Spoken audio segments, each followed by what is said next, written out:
Hello friends, कैसे हैं आप सब। So welcome back. एंड रंग रंग के लास्ट पार्ट में आप सबने सुना कि नेहा ने ज़ारा से कहा कि यार इतना बोल के सही नहीं किया।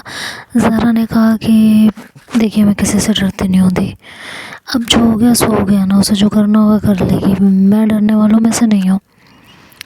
और ये कह के उसने कहा बात को ख़त्म कीजिए। फिर सब अपने अपने रूम की तरफ जा चुके थे, तो आकृति, रोशनी और ज़ारा जो है वो शावी के रूम में आए।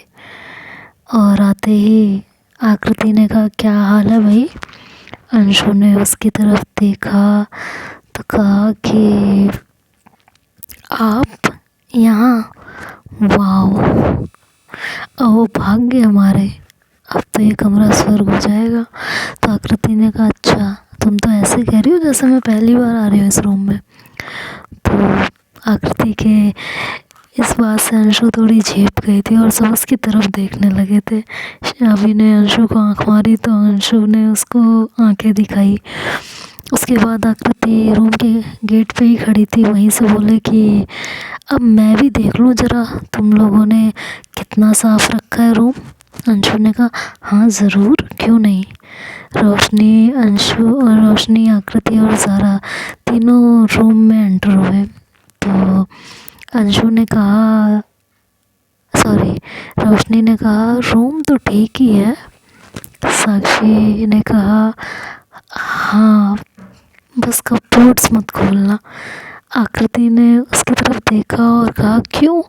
अंशु ने अपने सर पे हाथ मारा और शावी ने भी, कि लड़की भी ना जो नहीं बोलना चाहिए वही बोलती है। दोनों ने एक दूसरे की तरफ इशारा करके कहा।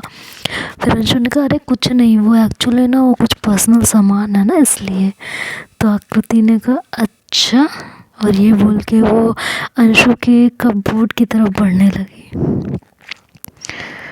तो अंशु फटाफट जाके कपबोर्ड के सामने खड़ी हो गई। उसने कहा अरे नहीं यार, ऐसे देखिए देखिए, ऐसे किसी की जो है कपबोर्ड नहीं ओपन करते ना, अच्छा नहीं लगता, प्लीज़ हाँ ये मत कीजिए। तो आकृति ने कहा अरे अरे चलो हटो, खोलने दो, ऐसा क्या पर्सनल सामान है, हम भी तो देखें, आप भी लड़की हम भी लड़के, क्या दिक्कत है, हटिए हटिए हटिए। अंशु के ना कहा नहीं नहीं नहीं नहीं नहीं, ये कोई बात नहीं है, ठीक है, आप ऐसे किसी के पर्सनल सामान नहीं देख सकती। तो आकृति ने अंशु की तरफ बड़े प्यार से देखा। अंशु जो है वो आकृति को देखने में गुम सी होने लगी थी, लेकिन तभी शावी ने खांसी की तो अंशु होश में आई, क्योंकि शावी को पता था कि अगर ये आकृति में गुम हो गई तो आकृति 1 मिनट में कपबोर्ड खोल लेगी। तो अंशु ने कहा देखिए ये नहीं, ये अच्छी बात नहीं है। तो आकृति ने कहा अच्छा, और फिर वो थोड़ी देर वहीं खड़ी रही। तो अंशु ने कहा हटिए भी। तो जो है आकृति ने खांसने की एक्टिंग की कि उसे खांसी आने लगी है, बहुत ज़ोर से वो खांसने लगी। तो खांसते खांसते उसने अंशु की तरफ देखा और कहा पापा पानी, पानी। अंशु ने उसे खांसते हुए देखा और उसके मुंह से पानी सुना तो फटाक से वहाँ से हटी और पानी लेने के लिए बढ़ गई। तभी आकृति ने कपबोर्ड खोल दिया और हुआ क्या, कपबोर्ड में से एक भयानक बवंडर निकला, चक्रवात। और उस चक्रवात में, उस तूफान में आकृति कहीं गुम हो चुकी थी। और वो तूफान था अंशु के कपड़ों का तूफान, जो कि कपबोर्ड में बस भर दिया गया था। आकृति उसमें कहीं गुम हो गई थी।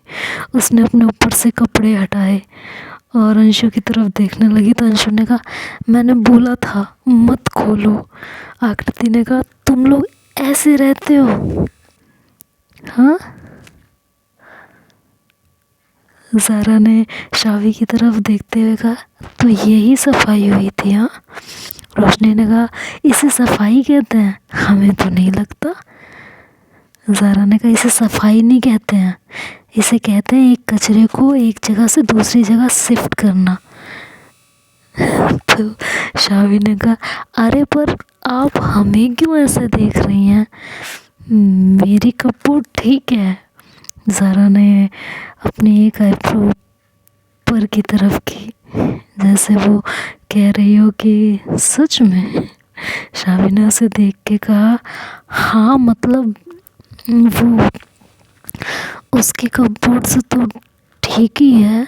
रोशनी ने कहा साक्षी की तरफ देख के, क्या साक्षी मैडम आपका भी यही हाल है? हाँ, साक्षी ने कहा मैं कितना भी सही करूँ ये दोनों गड़बड़ कर देते हैं। अंशु और शावी ने एक साथ बोला झूठी। साक्षी ने कहा क्या सही तो बोल रही हूँ। अंशु ने कहा तुम रहने दो, हम बताते हैं। इसे हफ्ते में एक बार सफाई का भूत चढ़ता है, ठीक है आकृति?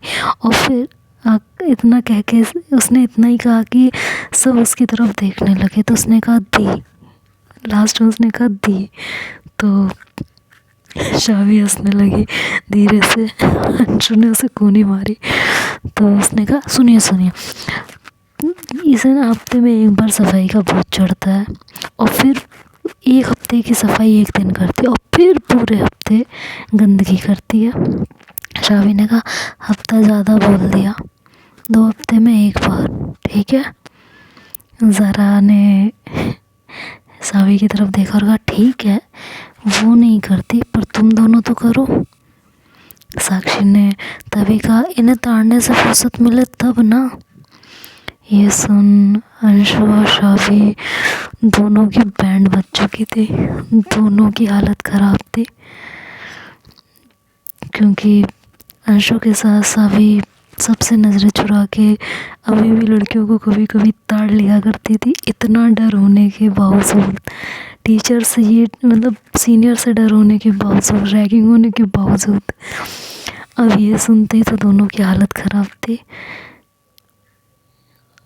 लेकिन अंशु की कम और शावी तो बहुत बुरी तरह फंसी हुई थी, और ज़ारा ठीक उसके सामने खड़ी थी, बिल्कुल सामने।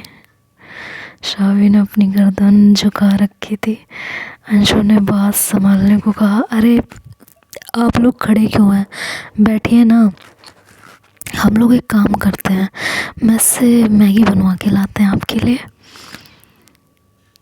शावी फ़िलहाल ज़ारा की नज़रों के तीर से बचने की कोशिश कर रही थी। उसने अपना सर तो नीचे किया हुआ था, लेकिन जब भी उसकी नज़रें उठती और ज़ारा की आंखें गुस्से में देखती तो अपनी नज़रें फिर से झुका लेती थी। तो उसे ये बहाना बहुत अच्छा लगा, तो उसने भी अंशु की हाँ में हाँ मिलाई और कहा कि हाँ हम भी चलते हैं। अंशु ने कहा नहीं तुम बैठो, मैं साक्षी को लेके जाती हूँ। शावी ने कहा पर तुम बैठो ना, आते हैं यार। ये बोल के अंशु ने साक्षी का हाथ पकड़ा और तुरंत उसे वहाँ से लेके चली गई। इधर ज़ारा की नज़रों का तीर काफ़ी नहीं था। ज़ारा ने कहा ज़रा इधर देखो मेरी तरफ। तो शावी ने नज़रें उठाई, ज़ारा की आंखों में गुस्सा भरा हुआ था। यही काफ़ी नहीं था, इधर आकृति ने सवालों की गोलियां चला दी थी। उसने कहा ये क्या बोल रही थी? शावी ने कौन क्या बोल रही थी? साक्षी। इधर ज़ारा एकटक शावी को देख रही थी। अब शावी कभी ज़ारा को देखती तो कभी आकृति को देखती। आकृति ने कहा बोलो क्या कह रही थी? शावी ने कहा अरे वो बकवास कर रही थी, उसकी बातों पर ध्यान मत दीजिए। आकृति ने कहा बेटा इतना कुछ हुआ है, अभी भी सुधरना नहीं है? दी ऐसा नहीं है, वो पहले की बातों को लेके ऐसा बोल रही थी। अब ऐसा कुछ नहीं है, हम किसी की तरफ नहीं देखते हैं। ज़ारा ने अपनी एक बाँह ऊपर उठाई गुस्से से और शावी से कहा होना भी नहीं चाहिए। शावी ने कहा जी। थोड़ी देर में अंशु और साक्षी वापस आ गए थे। अंशु ने कहा मेस में मैगी नहीं थी। तो आकृति ने कहा कोई बात नहीं बाबू, परेशान मत हो, हमें भूख भी नहीं है। अंशु ने जैसे ही आकृति के मुंह से बाबू सुना, उसकी आंखों में दो दिल बाहर आ गए थे। उसका जो दिल था ना, वो दो पार्ट में डिवाइड होकर आंखों से बाहर झांकने लगा था। अंशु ने कहा, क्या कहा आपने? आकृति ने कहा, हमें भूख नहीं है। अंशु ने कहा, नहीं नहीं, वो और भी कुछ, वो बीच में कुछ कहा था ना। शावी समझ चुकी थी। आकृति ने कहा, क्या बीच में, क्या? तो उसने कहा कि अरे वो अभी जब मैंने कहा मैगी नहीं है तो आपने कुछ कहा था ना। हाँ यही कहा था, परेशान ना हो, भूख नहीं है। नहीं, वो परेशान ना हो से पहले कोई बात नहीं, ये कहा था। नहीं नहीं, कोई बात नहीं और परेशान ना हो के बीच में वो एक वर्ड। तो शावी ने कहा कि ओ मैडम, ओह शांता, उनकी आदत है, भूल जाती हैं कभी कभी। आकृति ने कहा, पर क्या? शावी ने कहा, बाबू। तो आकृति ने कहा, हाँ तो इसमें कौन सी बड़ी बात है, तुम सब छोटी बहन जैसी हो तो बाबू तो बोल ही सकते हैं। आकृति की ये बात सुनते ही अंशु के बैकग्राउंड में तो बस एक ही सॉन्ग चल रहा था। छन से जो टूटे कोई सपना, जग सुना सुना लागे, जग सुना सुना लागे, कोई रहे ना जब अपना। तो उसके बैकग्राउंड में यही सॉन्ग चल रहा होता है। अंशु का मूड बहुत ख़राब हो चुका होता है। शावी ने कहा, हाँ हाँ बिल्कुल सही कहा दी, बिल्कुल सही कहा। अंशु ने कहा, अच्छा मैं जा रही हूँ, वो अनीता से कुछ नोट्स लेने हैं मुझे, मैं बाद में मिलती हूँ। शावी ने कहा, बाद में ले लेना, अभी दीदी के साथ बैठ जा यहाँ पे। अंशु ने शावी को घूरते हुए कहा कि काम थोड़ा ज़रूरी है। आकृति ने कहा, कोई बात नहीं, तुम लोग काम करो, हम लोग भी चलते हैं। शावी ने तुरंत कहा, इतनी जल्दी? और फिर ज़ारा की तरफ देखती रही। आकृति ने कहा, हाँ कुछ काम है, चलो बाय बाय बोल के ये सब बाहर निकलने लगे। थोड़ी देर में ज़ारा स्टेयर्स पर से वापस आई और शावी को देख के कहा कि अभी रूममेट्स नहीं आई हैं, आ जाना, बाय। ये कह के वो जा चुकी थी। इधर जो चेहरा मुरझाए फूल सा था, वो ज़ारा के इतनी सी बात कहने पर फिर से खिल गया था। शावी कलियों सी खिल रही थी। अब तो बस शावी के दिमाग में यही था कि ज़ारा के रूम में जाने का टाइम कब आएगा। उसको बस बेचैनी हो रही थी। इधर शावी के ऊपर जो बिजली गिरने वाली थी, उससे बेखबर होकर आराम से ज़ारा की कही हुई बातें उसके पास पहुंचने के ख्वाब बुनने लगी थी। इधर अंशु जो है शावी को गुस्से में घूर रही थी। तभी शावी की नज़र अंशु पे गई। उसने कहा, ऐसे क्यों देख रही है? अंशु ने कहा, तूने कुछ नहीं किया है, तू तो बहुत सीधी है, तूने तो कुछ किया ही नहीं है, पर अब मैं करूँगी। शावी ने कहा, हे भगवान, ये बिजली अब मेरे पे गिरने वाली है। तो यही बिजली थी जिससे वो बेखबर थी। उसने कहा, यार मैंने किया क्या है? अंशु ने कहा, ना ना, तू तो बहुत सीधी है, अब मैं करूँगी। ये कह के उसने पिलो उठाया और जोर से शावी की तरफ फेंका। शावी ने पिलो को बीच में ही रोक लिया। शावी ने कहा, क्या कर रही है, पागल हो गई है क्या? अंशु बिना कुछ बोले बस पास में रखी हुई बुक को उठाई और बोला कि अभी बताते हैं। शावी ने कहा, रुक जा, बहुत मोटी बुक है, लगेगी या नहीं पता नहीं, पर फट जाएगी यार, प्लीज़ रुक जा। अंशु बेड पर से उठ के पहले डोर लॉक किया, फिर पिल्लो उठा के शावी को मारना शुरू किया। शावी ने कहा अरे मेरी गलती क्या है, मैंने थोड़ी ना बहन बोलने को कहा।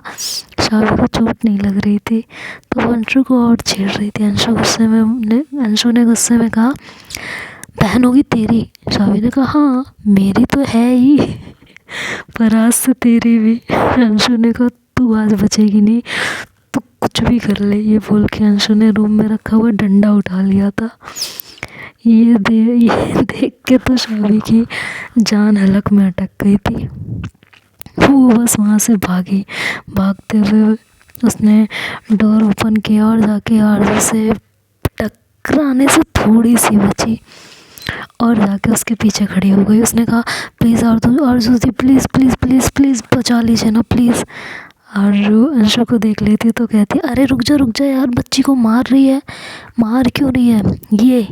ये और बच्ची आपने किसी और को देखा होगा, और ये बच्ची नहीं है, चुड़ैल की नानी है ये। और शावी ने कहा अभी बुड्ढे नहीं हुए हैं। आरजू के पीछे से झाँकती तो अंशु ने कहा इसको आज छोड़ूंगी नहीं चाहे जो हो जाए। आरजू ने कहा पर किया क्या इसने, ये तो बता, मार क्यों रही है? अंशु अब चुप हो गई थी, उसके पास जवाब नहीं था। तो शावी ने कहा हाँ बोलो क्या किया है मैंने? आँख मारते हुए उसने अंशु से कहा। अंशु ने कहा हाँ बताओ अंशु क्या किया, ऐसे डंडा लेके इसके पीछे दौड़ रही हो, कुछ तो किया ही होगा ना इसने, बताओ क्या किया है? तो अंशु अब चुप थी। शावी ने कहा दी हमने कुछ किया होगा तब बताएगी ना, हम इतने अच्छे बच्चे हैं, हमने कुछ किया ही नहीं है तो क्या बोलेगी? अंशु गुस्से में शावी को देख रही थी। आरजू ने कहा अंशु क्या बात है, क्या किया इसने जो तुम डंडा लेके इसके पीछे पड़े हो? अंशु ने कहा कुछ नहीं दी, और इरिटेट होके वहाँ से अपने कमरे में चली गई। शावी ने आरजू से कहा थैंक यू दी, आपने बचा लिया, नहीं तो आज पिट जाती मैं बहुत अच्छे से। ये बोल के शावी वहाँ से जाने वाली थी, तभी आरजू ने उसका हाथ पकड़ा और कहा सुन। शावी ने कहा दी मुझे ये तो नहीं पता कि तूने क्या किया है, पर हाँ कुछ तो किया है। शावी ने कहा पर आप ऐसे क्यों बोल रही हैं, हमने कुछ नहीं किया। आरजू ने कहा तो कितनी शरारती है, समझ गई हूँ, नौटंकी ना कर ठीक है, चल बाय। शावी ने भी कहा बाय और गुड नाइट बोला। आरजू ने भी गुड नाइट का रिप्लाई किया और आरजू वहाँ से चली गई थी। लेकिन शावी की हिम्मत नहीं पड़ रही थी कि वो रूम के अंदर जाए, अपने ही रूम से बेदखल हो चुकी थी।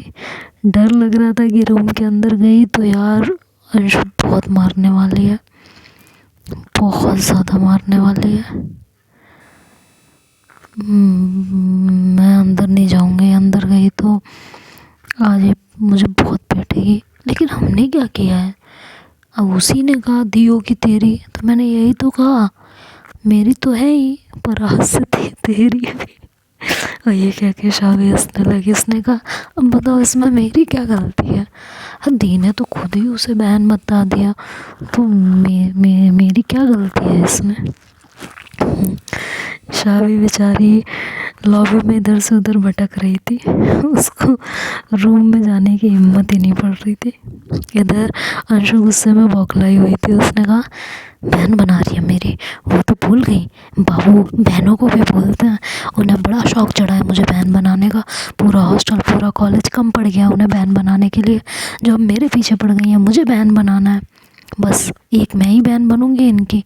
अरे इनकी खुद की बहन है इस हॉस्टल में कॉलेज में, फिर भी इन्हें बहनें बनानी है, हद हो गई। ऊपर से ये मुझे और बोले जा रही है बैठो बैठो, बहन ही तो हैं बोलती रहती हैं, आज ही आ जाए जी बचेगी नहीं। ऊपर से कह रही है दी होगी तो आज से तेरी भी दी है, मतलब समझती क्या है खुद को ये। आज आ जाइए, आज इनको छोड़ूंगी नहीं चाहे जो हो जाए, बहन बनाएंगे ना उनको मेरी, आज ही आए तो सही। इधर शावी जो है वो धीरे से अंदर रूम की तरफ गई। जैसे ही दरवाज़ा खोला, अंशु भूखी शेरनी की तरह वहाँ बैठी हुई थी। उसने जैसे ही शावी को देखा, वो डंडा लेके फिर से खड़ी हुई, तो शावी दोबारा वापस वहाँ से भाग गई। उसने कहा यार अब क्या करूँ, कहाँ जाऊँ, ये तो अंदर घुसने भी नहीं देगी, इसने तो मुझे मार मार के बेकार कर देना है, आखिर जाऊँ तो जाऊँ कहाँ। बेचारी शावी परेशान थी, इधर उधर घूम रही थी। तो देखते हैं अब आगे क्या होगा, तो नेक्स्ट पार्ट में सुनेंगे। तब तक के लिए बाय बाय, टेक केयर।